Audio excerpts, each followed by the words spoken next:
ওরা ইফতার পার্টি শেষ করে যাওয়ার সময় এখান থেকে ফুল ছিঁড়ে নিয়ে চলে গেছে। খুবই খারাপ লাগে ওদের এই আচরণগুলো দেখলে। আসসালামু আলাইকুম, আশা করছি সবাই ভালো আছেন। স্বাগত জানাচ্ছি আজকের ভিডিওতে। 2024-এর ন্যায় আমরা এবারও সূর্যমুখী ফুলের আবাদ করি আমাদের ফার্মের ঘাস জমির পাশে, যা এখানকার প্রাকৃতিক সৌন্দর্য আরও বৃদ্ধি করে। গত বছর আমরা অল্প কিছু বীজ রোপণ করে ট্রায়াল দিয়েছি, দেখি কেমন এর চাষাবাদ, কিন্তু ভালোই ফলন হয়েছে। সেই দিক থেকে আমরা উদ্বুদ্ধ হয়ে এবছর একটু বেশি করে চাষাবাদ করি। সূর্যমুখী চাষাবাদের জন্য আমরা জমিতে ভালো করে 4টি হাল দিই। হাল দেওয়ার সময় আমরা বীজ ফেলে দেই, মানুষ যেন এখানকার সৌন্দর্য উপভোগ করতে পারে। সেজন্য আমরা এবার এখানে সূর্যমুখী চাষ করতেছি।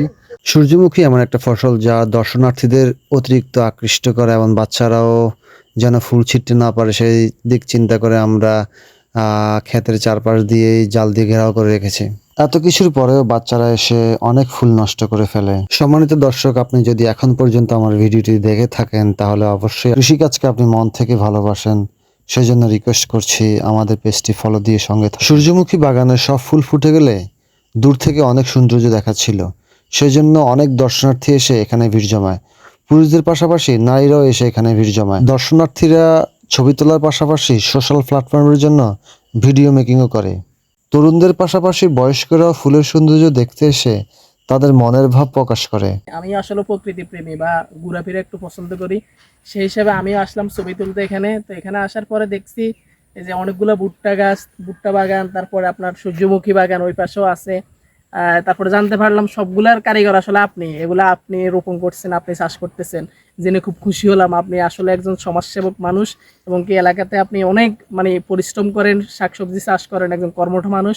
সেই হিসাবে আপনাকে, আমাদের প্রকৃতি প্রেমী যারা আছি আমরা, আমাদের পক্ষ থেকে আপনাকে অসংখ্য ধন্যবাদ জানাচ্ছি। আশা করি আপনি আরো ভবিষ্যতে আরো সুন্দর সুন্দর এভাবে প্রকৃতির উপকার করে আমাদেরকে আনন্দিত করবেন। আপনার কাছে সবচেয়ে বেশি যেটা ভালো লাগে কাজ করছে সেটা কি? এখানে আসছি এই ফুলগুলো দেখার জন্য। সবচেয়ে বেশি ভালো লাগছে এই ভুট্টা এবং কি সূর্যমুখী ফুল বাগানটা দেখে আমার কাছে খুব ভালো লাগছে। এই 70-75 বছর ভিতরে এরকম ফুল, ভুট্টার শ্বাস, ফুলের শ্বাস আর দেখি না। এই 2-4 বছর তাই আপনি করতেছে, খুব ভালোই লাগে। আমি মাঝে মধ্যে আসি। আমরা ভুট্টা ক্ষেতের পাশেও সূর্যমুখী রোপণ করেছি, যেন বাচ্চারা মোচা ছিঁড়তে আসলে যেন আগে ওদের হাতটা ফুলের দিকে যায়। চলছে মাহে রমাদান, সকল ফুল ফুটে যাওয়ায় এখানকার প্রাকৃতিক সৌন্দর্য দেখে অনেক শিক্ষার্থী এখানে ইফতার পার্টি আয়োজন করে। ইফতার সময় আর মাত্র 10 মিনিট বাকি ছিল। আমি এখানে যেহেতু এগুলা চাষাবাদ করেছি, ওরা আমাকে বলতে পারতো যে ভাই আমাদের সাথে ইফতার করেন, কিন্তু ওরা বলে নাই। তখনই আমি বুঝতে পেরেছি ওদের ম্যানার বলতে কিছু নেই। ঠিকই ওরা যাওয়ার সময় এখান থেকে ফুল ছিঁড়ে নিয়ে গেছে। সো গাইজ, আজকে এই পর্যন্ত। সবার সুস্বাস্থ্য কামনা করছি, সবাই ভালো থাকবেন। ধন্যবাদ সবাইকে। আসসালামু আলাইকুম রহমতুল্লাহ।